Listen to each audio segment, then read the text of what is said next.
আসসালামু আলাইকুম প্রিয় দর্শক, সবাইকে স্বাগতম জানাচ্ছি নমুনা টিভিতে। শিক্ষার্থীদের ওপর হামলা, দুজনকে আটকের খবর জানালেন দুই উপদেষ্টা।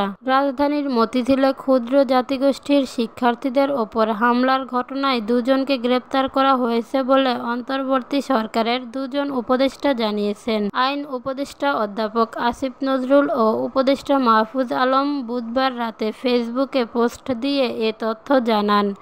অধ্যাপক আসিফ নজরুল এক ফেসবুক পোস্টে ক্ষুদ্র জাতিগোষ্ঠীর শিক্ষার্থীদের ওই হামলার কয়েকটি ছবি শেয়ার করে লিখেছেন, এই ঘটনার অবশ্যই বিচার হবে।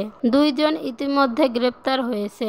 আর উপদেষ্টা মাহফুজ আলম রাতে এক ফেসবুক পোস্টে লিখেছেন, ইতিমধ্যে দুজনকে গ্রেপ্তার করা হয়েছে, অন্য যারা জড়িত তাদেরও গ্রেপ্তার করা হবে। ঘটনার পূর্বাপর তদন্ত হবে, আর রাজপথে কারো সন্ত্রাস চাঁদাবাজি আর চলতে দেওয়া হবে না। এর আগে বুধবার বেলা 11টার দিকে রাজধানীর মতিঝিলে জাতীয় শিক্ষাক্রম ও পাঠ্যপুস্তক বোর্ডের কার্যালয় ঘেরাও করতে গিয়ে হামলার মুখে পড়েন শিক্ষার্থীরা। এতে অন্তত 9 জন আহত হয়ে ঢাকা মেডিকেল কলেজ হাসপাতালে চিকিৎসা নিয়েছেন। আহত ব্যক্তিদের মধ্যে রূপাইয়া শ্রেষ্ঠ তঞ্জঙ্গা নামের এক শিক্ষার্থী বৈষম্য বিরোধী ছাত্র আন্দোলনের নির্বাহী কমিটির সদস্য। স্টুডেন্টস ফর সভারেন্টি নামের একটি সংগঠনের নেতাকর্মীরা এ হামলা চালিয়েছেন বলে আহত ব্যক্তি অভিযোগ করেছেন। পাঠ্যপুস্তকে আদিবাসী শব্দ যুক্ত করার সঙ্গে জড়িতদের শাস্তিসহ 5 দফা দাবিতে গতকাল সকালে মতিঝিলে জাতীয় শিক্ষাক্রম ও পাঠ্যপুস্তক বোর্ড ভবন ঘেরাও করে স্টুডেন্ট ফর সভরেন্টি নামের ওই সংগঠন। একই সময়ে সংক্ষুব্ধ আদিবাসী ছাত্র জনতার ব্যানারে ক্ষুদ্র জাতিগোষ্ঠীর একদল শিক্ষার্থী পাঠ্য বইয়ে আদিবাসী শব্দযুক্ত গ্রাফিতিটি পুনর্বহালের দাবিতে এনসিটিবির সামনে কর্মসূচি পালন করতে যান। তখন ওই হামলার ঘটনা ঘটে। এখন শুনবেন, শাহবাগ মেট্রো স্টেশনের নিচে 10 বছরের শিশুকে ধর্ষণ। রাজধানীতে 10 বছর বয়সী এক পথশিশু ধর্ষণের শিকার হয়েছে। এ ঘটনায় রায়হান নামে একজনকে আটক করা হয়েছে।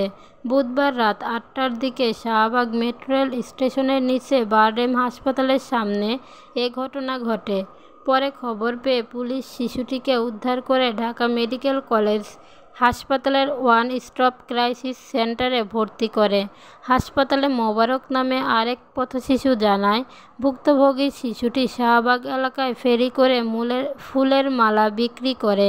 রাতে মেট্রো স্টেশনের নিচে তার চিৎকার শুনে অনেক লোকজন জড়ো হয়। সেখানে গিয়ে দেখি সে রক্তাক্ত অবস্থায় পড়ে আছে। আরেক ছেলেকে মানুষ ধরে রেখেছে। পরে থানা পুলিশের মাধ্যমে শিশুটিকে হাসপাতালে নিয়ে আসা হয়। তবে ভুক্তভোগী শিশুর বিষয়ে বিস্তারিত কিছুই জানি না। এ বিষয়ে রমনা থানার পরিদর্শক মোহাম্মদ তারেকুল ইসলাম গণমাধ্যমকে বলেন, রাতে খবর পেয়ে মেট্রো স্টেশনের নিচ থেকে ধর্ষণের শিকার ওই পথশিশুকে উদ্ধার করা হয়। এ ঘটনায় রায়হান নামে একজনকে আটক করা হয়েছে। তিনি আরও বলেন, রাতে রায়হান নামে ওই তরুণ শিশুটিকে মেট্রো স্টেশনের নিচে নিয়ে ধর্ষণ করে। পরে তার চিৎকারে লোকজন গিয়ে রায়হানকে আটক করে। এতক্ষণ আমাদের সঙ্গে থাকার জন্য ধন্যবাদ। পরবর্তী ভিডিও পেতে চ্যানেলটি সাবস্ক্রাইব করে পাশে থাকুন।